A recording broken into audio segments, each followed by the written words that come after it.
ڕابگەێنن. نزیکەی 100 کەسایەتی شاری هەولێر لە سەرجەم چین و توێژەکانی یادداشتێک دەدەنە پارێزگاری هەولێر بۆ وەرگرتنی مۆڵەت بە مەبەستی ئەنجامدانی خۆپیشاندان. زیاتر لە 200 مامۆستای ئاینی شاری هەولێر ئیدانەی دەستدرێژیکردنە سەر مامۆستایانی ئاینی دەکەن و داواکەن دەسەڵات بەدەم داوای هاوڵاتیانەوە بچێت.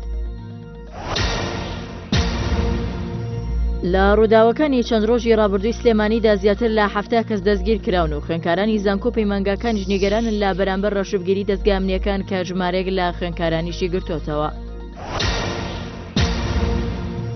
کۆمەڵێک لە گەنجانی قەزای دەربەندیخان خۆپیشاندانێک بۆ پشتگیری لە داواکاریەکانی خۆپیشاندەرانی سەرای ئازادی ئەنجامدا و لە دروشمەکانیاندا داوای هەڵوەشانەوەی حکوومەتیان کرد.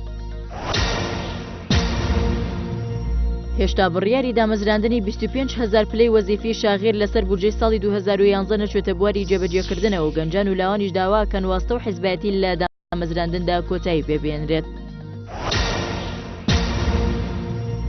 لە چەمچەماڵ و لە ڕێگەی سیناروی جۆرە و جۆرە و هەوڵی کۆتایی هێنانی خۆپیشاندانەکان دەدرێت و لەو چوارچێوەیەشدا سەعاتی 11 شەوی ڕابردوو تەقەل لە ڕێخەرێکی خۆپیشاندانەکانی چەمچەماڵ کرا و بە سەلامەتی ڕزگاری بوو. بەهۆی بەدەنگەوە نەچوونی حکوومەت بۆ کاروبارەکانیان سەرجەم لقەکان و دەستەی کۆمیتەی باڵای سندیکای ژمێریاران و وربینان هەڵوەشایەوە و لا بەیاننامەیەکیشدا لە کۆی نۆ ئەندامی ئەنجومەنی باڵای ڕێکخراوەکە 7 کەسیان دەستیان لە کار کێشایەوە. فەلەحساری ئەندامی لیژنەی دارایی و هاوپەیمانی نیشتیمانی لە ئەنجومەنی نوێنەرانی عێراق ڕایگەیان کە ئەنجومەن بڕیاری بڕینی بەشێک لە موچێ ئەو ئەندامانی کە ئامادەی دانیشتەکان نەبنکارا دەکات کە بۆ هەر ڕۆژێک ئامادەنەبوونی ئەندامان بڕی 500,000 دینارە. بە شارەسەدی سەرۆکی سووریا عادل سەفەری وەزیری پێشووی کشتوکاڵی بە پێکهێنانی کابینەی نوێی حکوومەت ڕاستپەرد و ڕێکخراوی نەتەوەی گرتوەکانیش داوای لە دەسەڵاتدارانی دیمەشق کرد ڕێز لە مافەکانی مرۆڤ بگرن. لە ئەوتارێکیدا لە بەردەم هەزاران کەس لەلایەنگرانی لە شاری تەعاز عەلی عەبدوڵڵا ساڵحی سەرۆکی یەمەن داوای کرد هاوڵاتیان وەز لە خۆپیشاندان بهێن و ئۆپۆزیسیۆنیش لە پرۆژەیەکی پێنجخاڵیدا داوای ڕۆشتنی ساڵح دەکەن.